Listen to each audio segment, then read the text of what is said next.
पे जान भी कुर्बान है। इय्याका नअबुदु व इय्याका नस्तईन।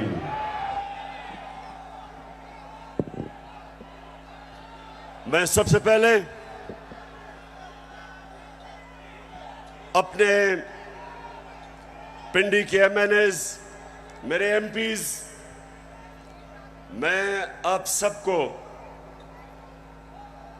मुबारक देता हूं, खराज तहसीन पेश करता हूं कि आपने इतने थोड़े वक्त पे ये जलसे को ऑर्गेनाइज किया और माशाअल्लाह लियाकत बाग में इस तरह का जलसा, इस तरह की रौनक, मैं आप सबको, आपको भी, मेरी बहनों को भी, नौजवानों को भी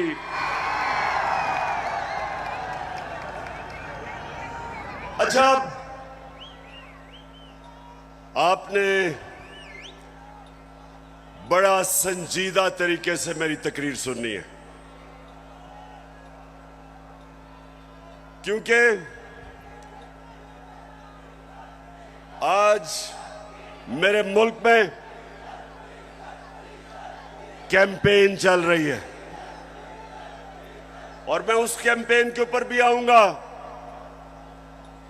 उस कैंपेन का एक ही मकसद है कि मेरी कौम को हकीकी तौर पे आजाद ना होने दो। मेरे नौजवानों, खास तौर पे आप, मैं भी बैठा आपको देख रहा था, मुस्तकबिल आपका है।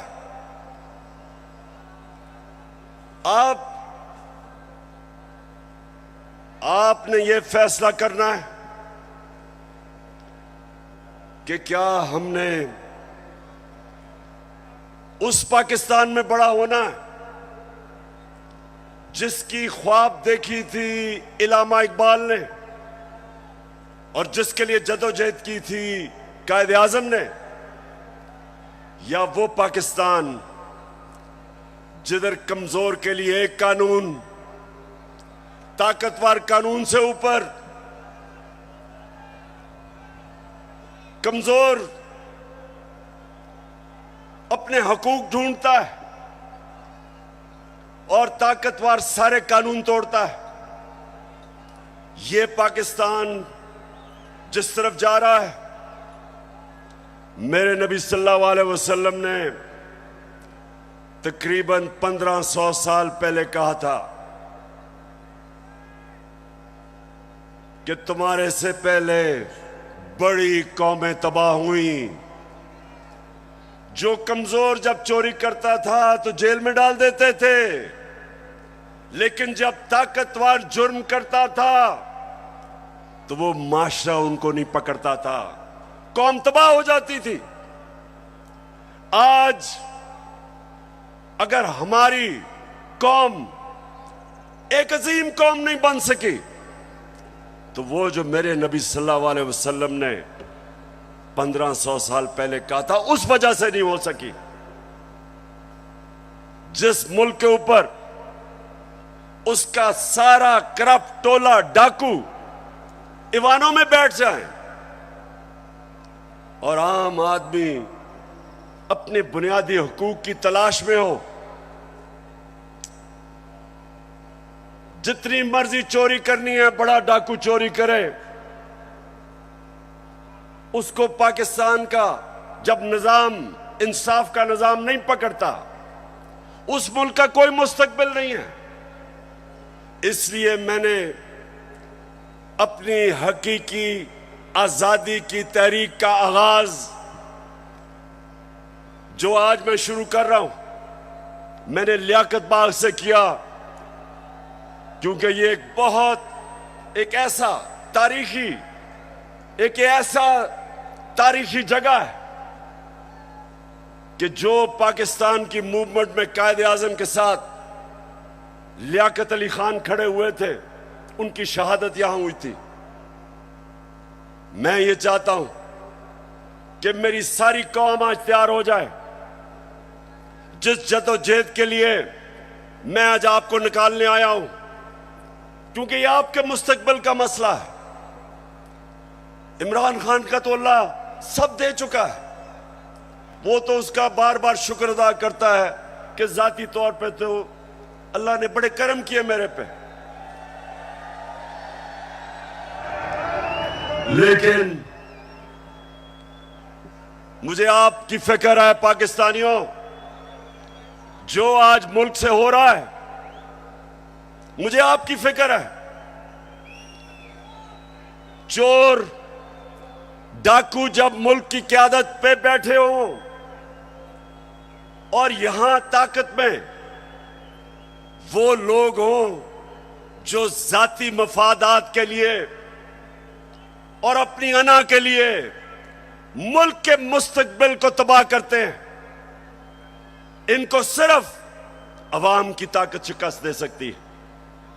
और मैंने अपनी आज कौम से वादा कर रहा हूं कि जब तक मैं अपनी कौम को हकीकी आजादी नहीं दिलवाऊंगा, मैं पाकिस्तान की सड़कों पे होऊंगा, मैं अपने लोगों के अंदर जाऊंगा, मैं अपनी कौम को उठाऊंगा।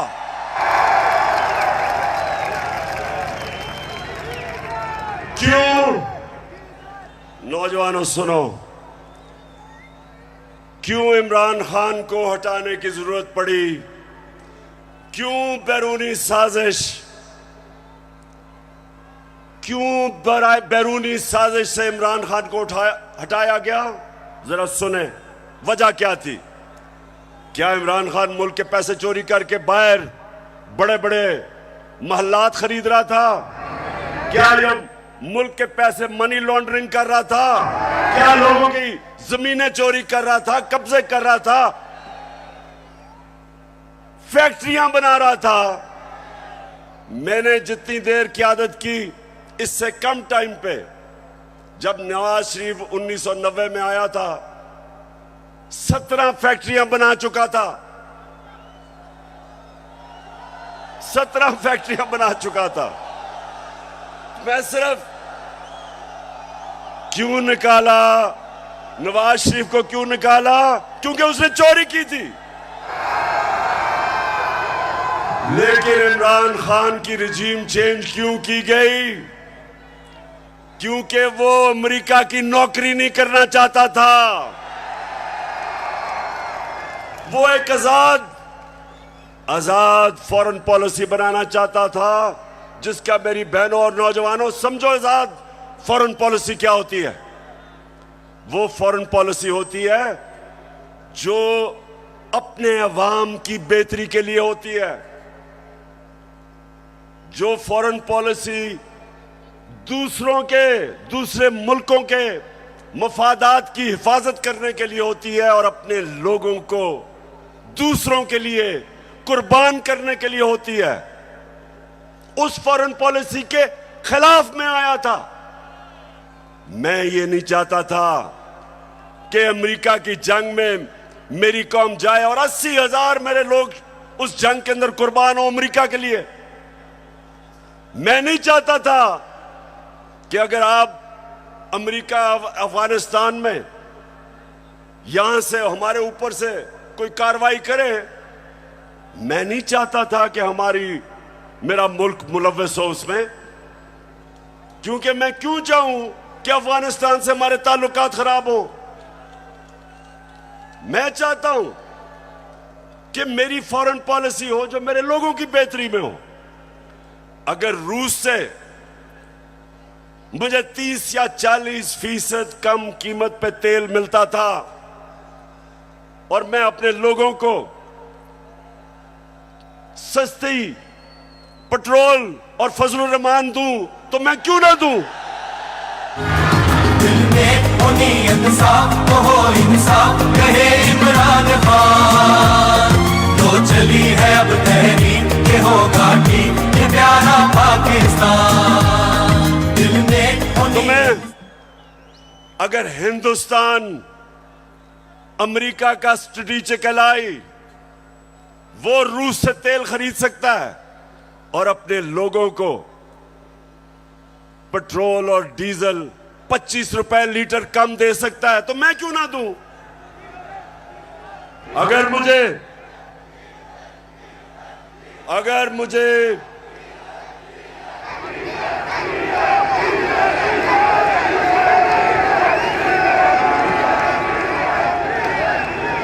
सुने नौजवानों, ये जरूरी है सुनना।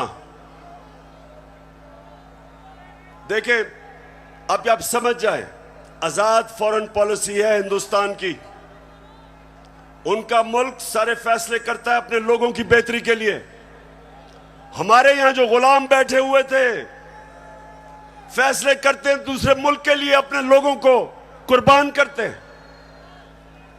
हम दूसरों की जंगों में शामिल होके अपने मुल्क की तबाही करते हैं। सबसे ज्यादा जो लोग बात नहीं करते, अमेरिका की जंग में जो कबायली इलाके के लोगों से जो जुल्म हुआ, जिस तरह सारा कबायली इलाका उजड़ा, 400 ड्रोन अटैक हुए, औरतें बच्चे मारे गए, उनकी जंग की वजह से 35 लाख कबायली इलाके के लोग नकल मकानी कर गए।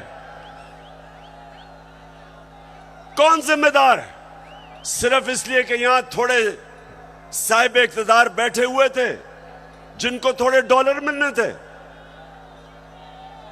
जिन्होंने थोड़े से डॉलरों के लिए अपने मुल्क को वो नुकसान पहुंचाया जो अभी भी कबायली इलाका नहीं उस नुकसान से बचा।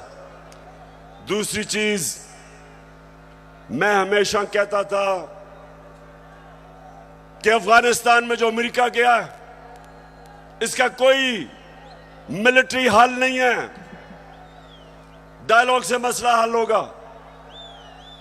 और यह पसंद नहीं था उनको। और आखिर में मैंने, जब वो अमेरिका वहां से गया, तो उनके भी लोगों ने कहा कि जो मैं कहता था ठीक, लेकिन उनको पसंद नहीं है। उनको आदत पड़ी हुई थी शहबाज शरीफ जैसे गुलामों की, और नवाज शरीफ जो सदर ओबामा के सामने पर्ची पढ़ के थैंक यू कहता था।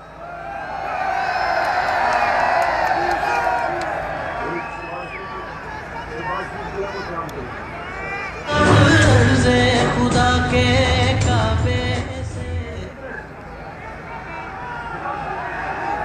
अच्छा सुने, अब ये बड़ा जरूरी है आपने सुनना, क्योंकि मैंने आज आपको खास आगाज करने आया हूं अपनी हकीकी आजादी की तहरीक, और मैं सबको तैयार करने आया हूं। तो सुनने आपने मेरी बात कि पहले तो हटाया क्यों, फिर इनको तकलीफ क्या हुई बाहर वाले मुल्कों को। पहली दफा पाकिस्तान का प्राइम मिनिस्टर OIC की मीटिंग में जाता है, यूनाइटेड नेशंस की जनरल असेंबली में जाता है, और क्या कहता है?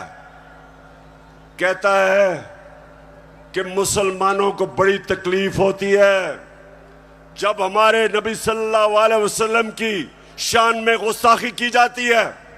आजादी राय की आड़ लेके सारे फोरम के ऊपर पहली दफा, बल्कि पाकिस्तान के लीडर ही नहीं, दुनिया में भी किसी मुसलमान लीडर ने यह बात नहीं की। और उसकी वजह से मुझे सबसे बड़ा फख्र यह है कि पहली दफा 2 मगरबी लीडर्स, रूस के प्रेसिडेंट पुतिन और कनाडा का जस्टिन ट्रूडो प्राइम मिनिस्टर, दोनों ने स्टेटमेंट दी कि आप आजादी राय की आड़ लेके हमारे नबी सल्लल्लाहु अलैहि वसल्लम की शान में गुस्ताखी नहीं कर सकते। यह कभी पहले नहीं हुआ।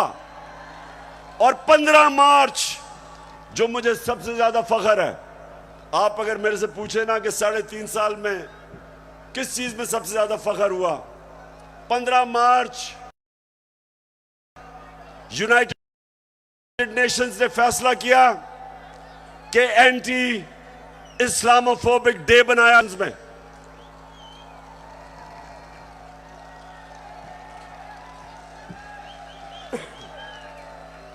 तो मेरे पाकिस्तानियों, ये वो लोग जो आदी हुए थे, वो तिफल क्या गिरेगा जो घुटनों के बल चले,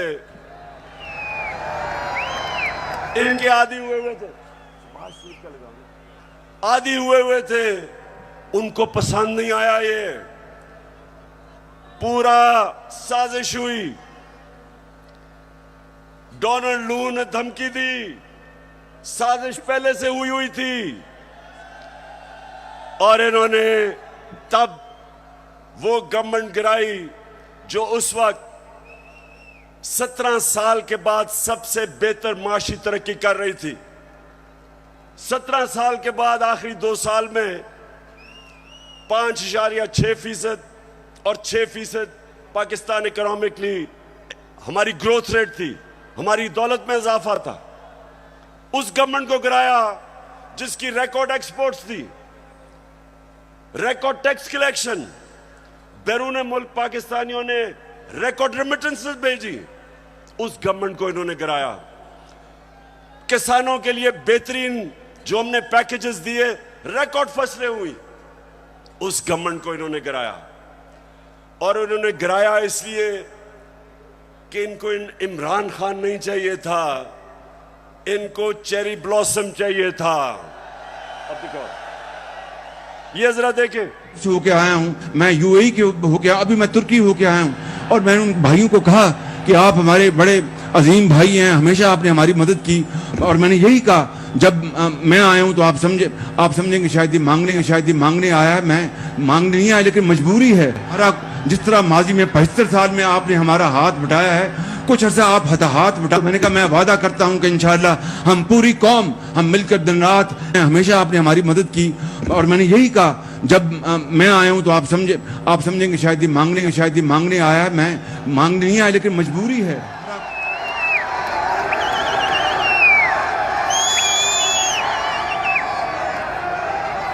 तो मेरे नौजवानों, मैं इसलिए आपके पास आया हूं, मैं भी मांगने नहीं आया, मैं आपको तैयार करवाने आया हूं कि अगर इस वक्त मेरी कौम खड़ी नहीं होगी, इस तरह के लोगों की गुलामी करेंगे जो कहता है कि जी हम तो भिखारी हैं, बेगर्स आर नॉट चूजर्स। तो मैं, अब सुने जरा मेरी बात, मैं अगली बात करना चाहता हूं।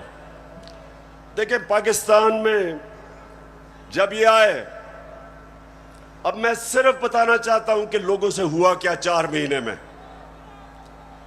मुझे जितने लोगों ने बताया कि जब उनके पास बिजली के बिल आए, कौम के ऊपर गुजरी क्या है, कि किस तरह उनको समझ नहीं आ रही, आम सफेद पोश लोगों को, कि बिजली के बिल दें, बच्चों की फीस दें, खाना दें। बिजली जो हमारे जमाने में 18 रुपए यूनिट था, मैंने 5 रुपए यूनिट सब्सिडी दिलवाई कि कम करो, वो आज 36 रुपए यूनिट है, दुगनी हो चुकी है। आज हमारी इंडस्ट्री जो सबसे तेजी से लार्ज स्केल मैन्युफैक्चरिंग तेजी से जो बढ़ रही थी, दौलत में इजाफा हो रहा था, सारे बर्रे सगीर में सबसे ज्यादा रोजगार पाकिस्तान में था वर्ल्ड बैंक के मुताबिक। तो इन्होंने जो महंगाई की है, बिजली की कीमतें बढ़ाई हैं, पेट्रोल और फजलुर रहमान की जो कीमत बढ़ाई है, उससे आप समझते कि कितना नुकसान हुआ है इंडस्ट्री, हमारी इंडस्ट्री को नुकसान, बेरोजगारी बढ़ रही है। हमारा तो यहां नौजवान आबादी है, अगर हम रोजगार नहीं देंगे ये लोग किधर जाएंगे? कितने लोग मुल्क से बाहर जा सकते हैं? तो ये जो मैं आज आपके पास सिर्फ अब आपको बताऊं कि इन्होंने जो सारे चोरों के टोला ने मिलके कि जी बहुत महंगाई कर दी इमरान खान ने, मैं ये जरा आप सिर्फ थोड़ा आराम से सुने कि इन्होंने किया क्या है। पहले मैं आता हूं ताकि आपको पता है हमने हमजा कुकड़ी को शिकस्त दी, और आपको पता है उसका मुर्गी का कारोबार है। तो जब हम आए थे मुर्गी का गोश्त केजी जो बिक रहा था ये हमारे दौर में, साल पहले 160 रुपए केजी, आज पहुंच गया 270 रुपए केजी। पेट्रोल एक साल पहले 120 रुपए लीटर, आज पहुंच गया 234 रुपए लीटर। प्याज मैं इसलिए कह रहा हूं क्योंकि आम आदमी प्याज खाता है। साल पहले 44 रुपए, आज 86 रुपए, 86 रुपए केजी एक साल के अंदर। अंडे दर्जन हमारे जमाने में 155 रुपए, आज 211 रुपए। चावल साल पहले 95 रुपए, आज 121 रुपए। दाल माश आम आदमी खाता है, साल पहले 240 रुपए, आज 366 रुपए। चक्की का आटा साल पहले 70 रुपए केजी और आज 105 रुपए केजी। ये खाने पीने की आम आदमी की मैं चीजें बता रहा हूं, मैं पैसे वालों का हालात नहीं बता रहा, मैं अपने आम पाकिस्तानियों का बता रहा हूं। मसरूर की दाल साल पहले 157 रुपए केजी और आज 330 रुपए केजी। ये सुनते रहे, ये महंगाई कम करने आए थे। घी साल पहले 850 रुपए, आज 1420 रुपए। और जरा तीन चीजें सुन लें। देखें हमारे ऊपर कर्जे चढ़े हुए हैं। अब जरा सुने, जरा मैं चाहता हूं नौजवानों आप सुने क्योंकि आपका मुस्तकबिल है। हमारे ऊपर कर्जे चढ़े हुए थे। कर्जे कैसे उतारने हैं? दौलत में इजाफा करके कर्जे उतरते हैं। आपकी जब फैक्ट्रियां चलती हैं, बाहर से सरमायाकारी होती है, आपकी किसानों की पैदावार बढ़ती है, दौलत में इजाफा होता है, उससे आप अपने कर्जे वापस करते हैं। मसलन मैंने दुकान के लिए कर्जा लिया, मैंने दुकान बना ली, अब मैंने कर्जा ले लिया। अब जब जैसे जैसे मेरी ज्यादा सेल होगी, मेरी दौलत में इजाफा होगा, मैं कर्जे वापस करूंगा। अब जब से ये आया क्या हो रहा है? बजाय दौलत में इजाफा होने के फैक्ट्रियां बंद हो रही हैं। इन्होंने बिजली की कीमत उधर पहुंचा दी और गैस की। फैक्ट्रियां मुकाबला नहीं कर सकती हिंदुस्तान का, एक्सपोर्ट्स गिर रही हैं। एक्सपोर्ट्स हमारे जिस महीने हम छोड़ के गए थे, एक्सपोर्ट्स 3.1 अरब डॉलर था, आज एक्सपोर्ट्स इस महीने 2.2 अरब डॉलर, जो 3.1 अरब डॉलर से एक्सपोर्ट नीचे आ गई 2.2 अरब डॉलर पे। रिमिटेंस जो बैरून मुल्क पाकिस्तानी पैसा भेजते हैं, हमारे आखिरी महीने में 3.1 अरब डॉलर, वो नीचे आके 2.5 अरब डॉलर पे आ गई। मतलब कि दौलत में इजाफा नहीं हो रहा, कर्जे बढ़ते जा रहे हैं। इनके पास हल क्या है? आर्मी चीफ से टेलीफोन करवा रहे हैं सऊदी अरेबिया को कि जी पैसे दे दो, क्योंकि इनको तो सारे समझते हैं कि चोर है ये, इनको तो पैसे कोई नहीं देता। तो आर्मी चीफ अमेरिका को कभी टेलीफोन कर रहा है, कभी यूएई को कर रहा है, कभी सऊदी को कि जी पैसे दे दो।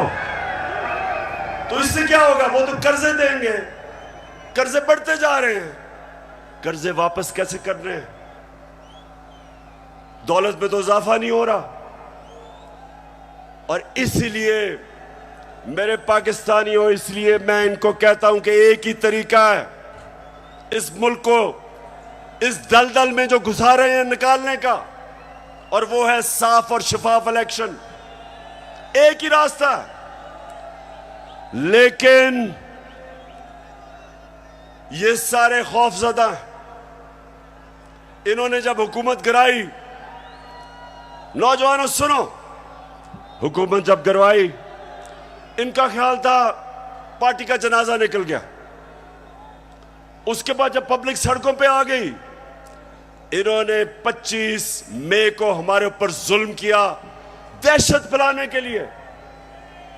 उसके बाद 17 जुलाई को बाई इलेक्शन हुआ पंजाब का, हमजा कुकड़ी फारग हो गया, हम जीत गए। सितम के कोहे गरा रूई की तरह उड़ जाएंगे हम महकूमों के पांव तले। ये धरती धड़ धड़ धड़केगी और अहले हुक्म के सहरुख पे जब बिजली कड़कड़ कड़केगी हम देखेंगे लाजिम है कि हम भी। तो जब 17 जुलाई धांधली के बावजूद ये जो इन्होंने चीफ इलेक्शन कमिश्नर बैठाया हुआ है, इसने पूरी खिदमत की मरियम की और हमजा की, पूरी कोशिश की, धांधली की, इंतजामिया इनके साथ, पुलिस इनके साथ। उसके बावजूद पाकिस्तानी कौम, पंजाब के लोग इतनी तादाद में निकले कि इलेक्शन हार गए धांधली के बावजूद। उसके बाद इनको और खौफ आ गया। उसके बाद इन्होंने एक और प्लान लेके आए। इन्होंने कहा अगर हम अब इलेक्शन करवाएंगे तो ये तो 2/3 अक्सरियत ले जाएगी तहरीक इंसाफ। डर गए, खौफजदा हो गए। फिर इन्होंने एक और प्लान बनाया, और प्लान बनाया कि तहरीक इंसाफ को क्रश करो।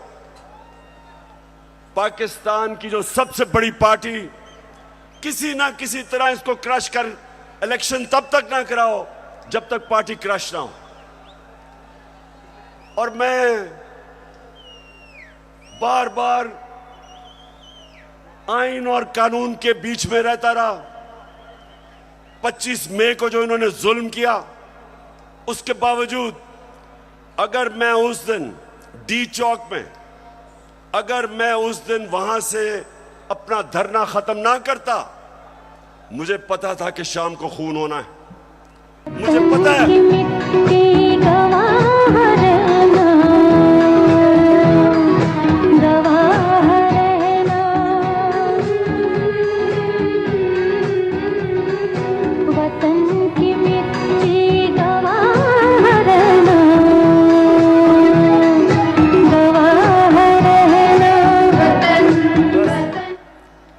तो मैंने वापस इसलिए 25 मई को मैंने धरना इसलिए खत्म किया कि मैं नहीं चाहता था कि यहां तोड़ फोड़ हो, मैं नहीं चाहता था मुल्क में इंतशार हो, मैं नहीं चाहता था कि मेरे मुल्क को नुकसान हो।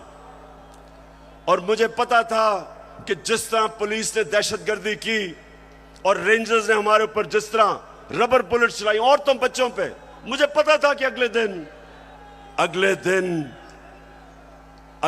इंतशार होना था। मेरे ऊपर केसेस कर दिए, 16 FIR मेरे पे काट दी। उसके बाद इन्होंने क्या किया, जरा गौर से सुने ताकि मैं आपको अपना अगला लाएअमल बताऊं। इन्होंने किया क्या? इन्होंने उसके बाद फैसला किया कि तहरीक इंसाफ को दबाया जाए। हमारे वर्कर्स के ऊपर FIRs, धमकियां,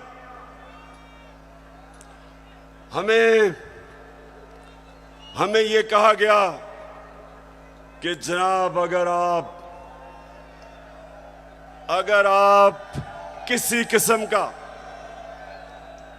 अगर आपने किसी किस्म का कानून तोड़ा तो सारा स्टेट की ताकत आपके ऊपर आ जाएगी। एक बहुत बड़ा इस्लामाबाद में तब्दीली भी हुई।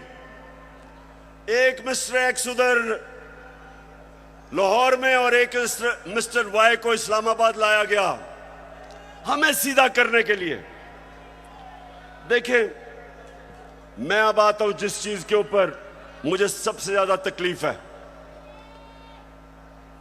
इन्होंने शहबाज गिल को पकड़ा, अगवा किया, उसको पकड़ के अंदर ले गए, नंगा करके उसको मारा।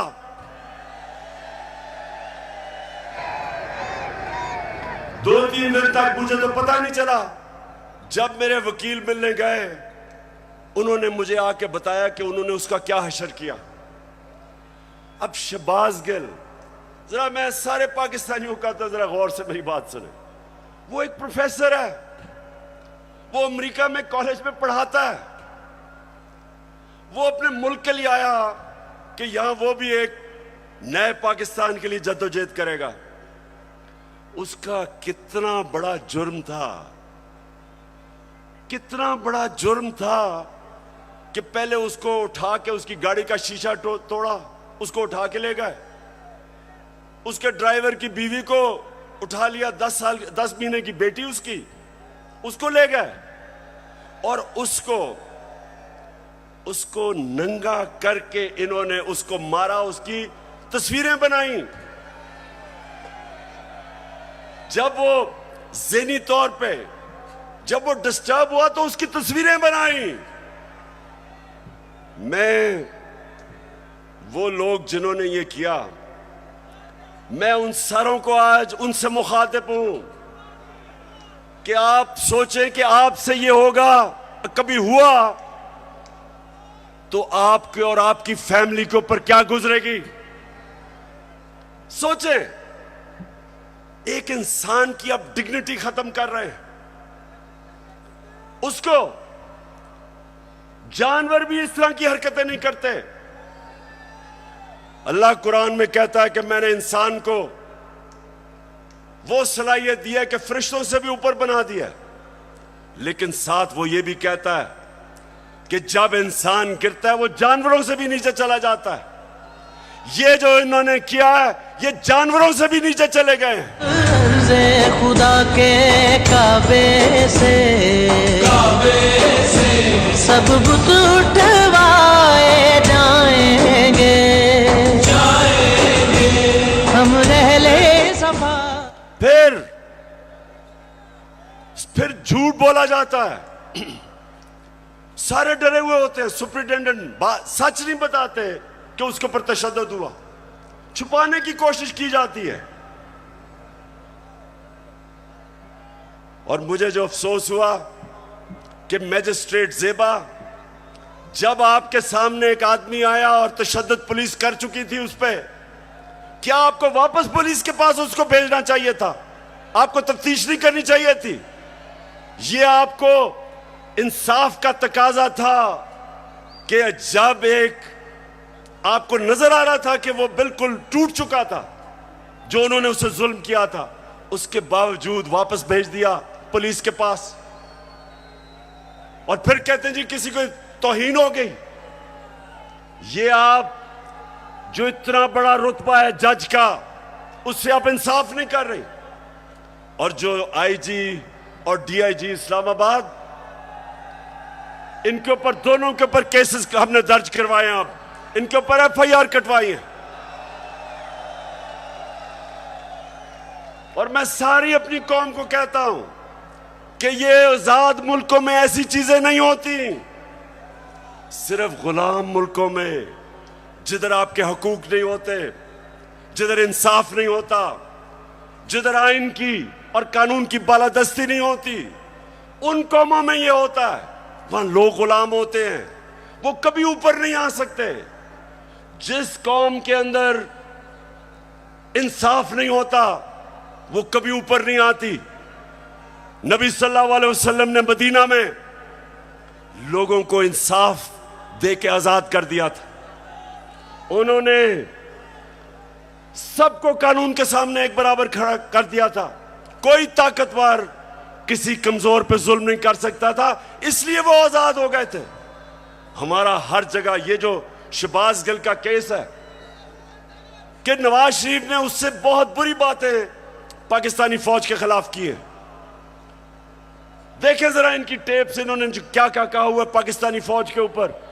नवाज शरीफ ने, ख्वाजा आसिफ ने, मरियम ने, उनको क्यों नहीं पूछते? क्योंकि वो ताकतवर हैं। वो बेचारा अमेरिका से आया था, कहा कि उसको पूछने वाला कोई नहीं, उसको इस तरह आपने जलील करके। और मुझे शर्म आती है कि हमारे मुल्क में इस तरह की इंसानों को जलील किया जाता है। और इंशाअल्लाह इसका हम पूरा कानूनी तौर पे हम पूरा इंसाफ लेके रहेंगे इसके ऊपर। बाजवा साहब, आपने हमारी अच्छी भली चलती हुकूमत को रुखसत करवाया, जजों से जोर जबरदस्ती से फैसले आपने लिखवाए। जनरल बाजवा साहब, आपको 2018 इलेक्शन में अवाम के मैंडेट की चोरी का हिसाब देना है।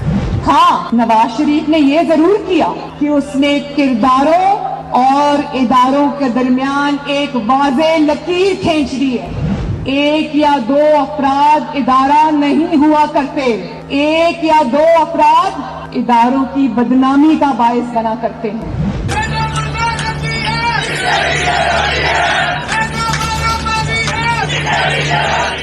तुम हमें सियासत बतलाते हो, अपने हुदूद में रहो। इसराइल की नौकरी न किया करो। इसराइल के वजीफों पर पलने वाले जर्नलों, अपने हुदूद में रहो। बड़े बड़े रैंकों वालों से भी अपने आप को मुहतरम समझता हूँ, तो सीधे हो जाओ। और अगर बिगड़ोगे तो फिर अगर हम बिगड़ गए तो अफगानिस्तान में अमेरिका का क्या हश्र हुआ, खुदा की कसम यहाँ तुम्हारा वही हश्र होगा। और अभिनंदन की क्या बात करते हैं। मुझे याद है चीफ ऑफ आर्मी स्टाफ तशरीफ लाए, पैर कांप रहे थे, पसीने माथे पे थे। दफा के लिए ये पूरी इंप्यूनिटी के साथ अपना सीना चौड़ा करके डिफेंस बजट को क्लेम कर रहे हैं और मांग रहे हैं कौम से। कौम की हड्डियों से गोश्त तक जो है इन्होंने निचोड़ लिया है और उतार लिया। क्यों पिंडी, आप जज बने और आप फैसला करें कि ये हमारी फौज को क्या ये नुकसान पहुंचा रहे हैं या ये डैमेज करते थे, या वो जो शहबाज गिल ने का वो आपको पता भी नहीं चलेगा उसने क्या कहा इसके मुकाबले में। बहरहाल अगर उसने कुछ कहा तो उसके पास अदालत में जाए, कानून बने हुए हैं। लेकिन नंगा करके किसी के ऊपर तशद्दुद करना ये किसी भी इंसानी माशरे में नहीं होता, ये सिर्फ जानवरों के माशरे में, बल्कि वो भी मैं कहूंगा कि ऐसे नहीं होता। अच्छा, अब जो इनकी गेम है, इनकी गेम ये है कि ये शहबाज गिल को मिसाल बनाई जाए। ARY जो कि हमारा मौकफ, तहरीक इंसाफ का मौकफ पेश करता था, जो पाकिस्तान की नंबर 1 चैनल बन चुकी थी, उसको सिर्फ इसलिए बंद किया गया कि जनाब किसी तरह तहरीक इंसाफ का मौकफ ना पेश किया जाए। पैमरा को इस्तेमाल, अब पैमरा भी आ गया। पैमरा कहता है कि जनाब इमरान खान की लाइव तकरीर नहीं हो सकती। क्या जुर्म किया इमरान खान ने? जुर्म ये किया है, सिर्फ जुर्म एक है कि वो कभी इन चोरों के टोले को तस्लीम नहीं करेगा। ये जुर्म है उसका। जमाने के अंदाज बदले गए। उसके बाद सोशल मीडिया, उनके बच्चों को पकड़ पकड़ के धमकियां दी जाती है। मीडिया की कोई बात करे उनको धमकी दी जाती है। तो मैं आखिर में अब मैं अपने न्यूट्रल से मुखातिब हूं।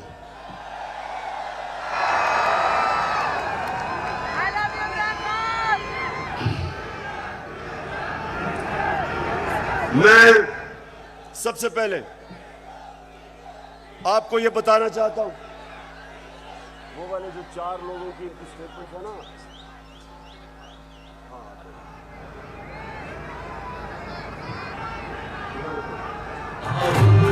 एक मिनट अभी नहीं, अब जरा सुने गौर से, क्योंकि मैं अपने न्यूट्रल से मुखातिब हूं। मैं अब जरा उनको बताना चाहता हूं हमारे से हुआ क्या। जब 25 मई को हमारे ऊपर पुलिस ने तशद्दुद किया, तो पुलिस के अंदर से मुझे बताया गया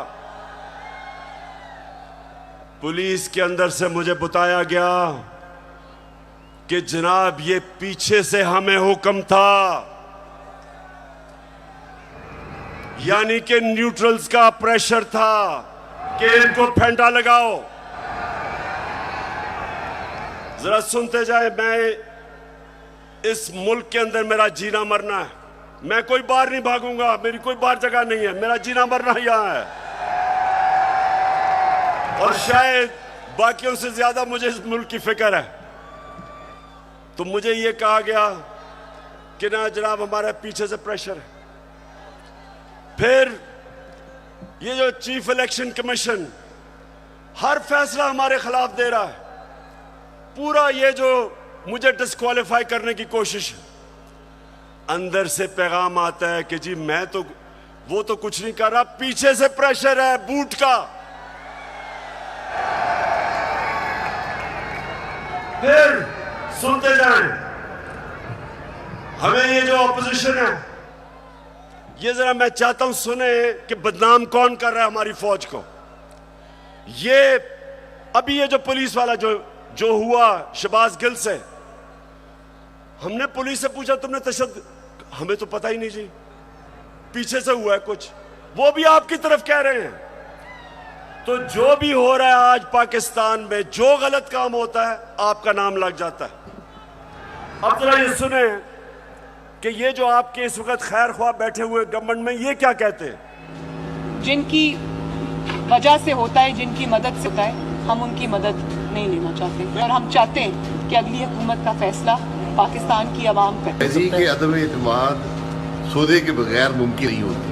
यहाँ पर अदम एतमाद का जो निज़ाम है इस्टेब्लिश के बगैर मुमकिन नहीं है। कोई डील करके इक़्तिदार नहीं चाहते। पाकिस्तान में तहरीक अदम एतमाद उस सूरत में अमूमन कामयाब होती है जी, जब इस्टेब्लिशमेंट आपकी पुश्त पे हो। इस्टेब्लिशमेंट करती है, वो डील का नतीजा हो है। जब भी अदम एतमाद से होते हैं तो यकीनन डील करती है। इस्टेब्लिशमेंट के बगैर अदम एतमाद की तहरीक को कामयाब नहीं किया जा सकता, क्योंकि इस्टेब्लिशमेंट भी एक तीसरी कुव्वत के तौर पे या चौथी कुव्वत के तौर पे पार्लियामेंट में यानी मुकल्लम खुद जो है मौजूद है।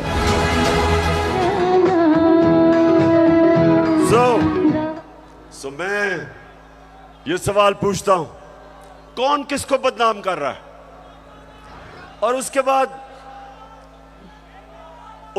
जरा सुनते रहे, हमें पैगाम आता है, मेरे घर से कोई मिलने आता है, उसको टेलीफोन आ जाता है एजेंसी से जी कि जी आप क्या करने गए थे। मेरे घर में लोग मिलने आ रहे हैं, पुलिस खड़ी है नीचे, उनके जूते उतार रही है। ये पुलिस नहीं कर रही, पुलिस हमें खुद बताती है कि पीछे से न्यूट्रल्स का हुक्म है हमें। तो मैं आज पूछता हूं कि क्या आप न्यूट्रल हैं या नहीं हैं, बताएं हमें। और अगर नहीं है तो क्यों इस मुल्क को इतना नुकसान पहुंचा रहे हैं। अगर इन लोगों के साथ आपने खड़ा होना है, तो क्या आपका ख्याल है कि जो कौम 30 साल से इनको चोर समझती है, वो क्योंकि आज आप इनके साथ खड़े हैं, वो इनको पाक कर देगी, वो मान जाएगी कि ये नहीं, चोर नहीं है। आपको भी नुकसान पहुंच रहा है। मैं आज इसलिए कह रहा हूं सब कुछ कि मुझे पता है प्लान क्या बना हुआ है। जो मिस्टर वाई आया, मुझे पता है वो क्या प्लान बना के आया है कि मीडिया को दबाओ, आवाज बंद करो, इनको डराओ धमकाओ, शहबाज गिल को मिसाल बनाओ, इमरान खान को जेल में डाल दो। इमरान खान को जेल से कोई फर्क नहीं पड़ेगा। जो करना करो, जो करना करो। मैं अपनी कौम के सामने सारी कौम को इकट्ठा करूंगा, और अगर ये जो डिस्क्वालीफाई कर रहे हैं जी, फंडिंग केस या फलाना केस, जो भी आप करेंगे आप अपनी कौम को नुकसान पहुंचाएंगे। क्यों? क्योंकि सबसे बड़ी पाकिस्तान में इस वक्त नेशनल लेवल पे फेडरल पार्टी तहरीक एक ही है, तहरीक इंसाफ। सारे पाकिस्तान में है, सारे सूबों में है। ये मुल्क को इकट्ठा रख सकती है। कभी फौज अकेला मुल्क को इकट्ठा नहीं रख सकती, नहीं तो ईस्ट पाकिस्तान को इकट्ठा रख सकते। पॉलिटिकल पार्टी जो सारे मुल्क में इंसानों को इकट्ठा करती है, वो मुल्क को मजबूत रखती है। उस पार्टी को कमजोर करने का मतलब पाकिस्तान को कमजोर करना है।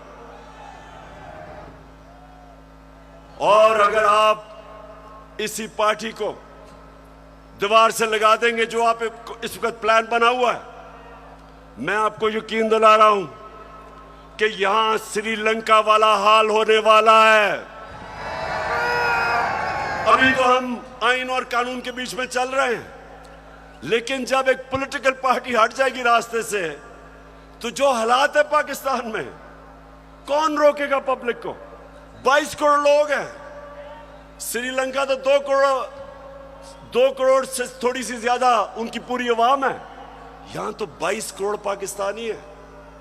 जो हालात हैं, अगर इसमें आप पॉलिटिकल पार्टी को खत्म करके इन चोरों को ऊपर मुसल्लत करेंगे, नुकसान तो मुल्क है। और मैं इसलिए आखिर में कहता हूं कि इस मुल्क के पास सिर्फ एक रास्ता है, और वो रास्ता है साफ और शफाफ इलेक्शंस का। ये जो बाकी तरीके इख्तियार किए जा रहे हैं, एक वो सेटअप, एक जिनके पास पब्लिक में निकल नहीं सकते, जलसा वो नहीं कर सकते, उन लोगों को अगर, और 30 साल से जो चोरी कर रहे हैं, अगर आप समझते हैं कि ये कौम उनको एक्सेप्ट कर जाएगी, कौम भी नहीं एक्सेप्ट करेगी, कोई भी इन्हें एक्सेप्ट नहीं करेगा, ना बाहर इनकी क्रेडिबिलिटी, ना पाकिस्तान में। और आगे हमारे मुल्क के हालात बिगड़ते जाएंगे। ये कर्जे लेके और समझना कि जी मुल्क चलना शुरू हो गया, क्योंकि कई मुल्कों ने कर्जे दिए। ये कैंसर का इलाज डिस्प्रिन से हो रहा है। कर्जे बढ़ते जा रहे हैं, कर्जे का बोझ बढ़ता जा रहा है। ये इस तरह मुल्क नहीं चलेगा। जब तक पॉलिटिकल स्टेबिलिटी नहीं आएगी, माशी हालात ठीक नहीं होंगे। तो मैं आखिर में अपनी तकरीर खत्म करने से पहले बलूचिस्तान के लोग, सिंध के लोग और राजनपुर और डेरा गाजी खान जिधर सैलाब आए हुए हैं, उधर के लोगों के लिए एक तो हम दुआ भी करते हैं, और मैं सारी गवर्नमेंट्स को, पंजाब की गवर्नमेंट को कह रहा हूं कि पूरी तरह मदद करें हमारे इलाकों में। केपी की गवर्नमेंट को कहूंगा कि जो भी हम कर सकें बलूचिस्तान में करें, और जो भी हालात हैं, मैं चाहूंगा कि जो हमारे लोग बड़े खुल के ऐसे मौके पे मोबिलाइज होते हैं, इन लोगों की मदद करें, क्योंकि लोग इस वक्त सैलाब की वजह से बहुत मुश्किल में। और आखिर में मैं ये भी मुबारक देना चाहता हूं सबको कि अभी जो कराची में बाय इलेक्शन है, तहरीक इंसाफ जीत गई है। पाकिस्तान जिंदाबाद।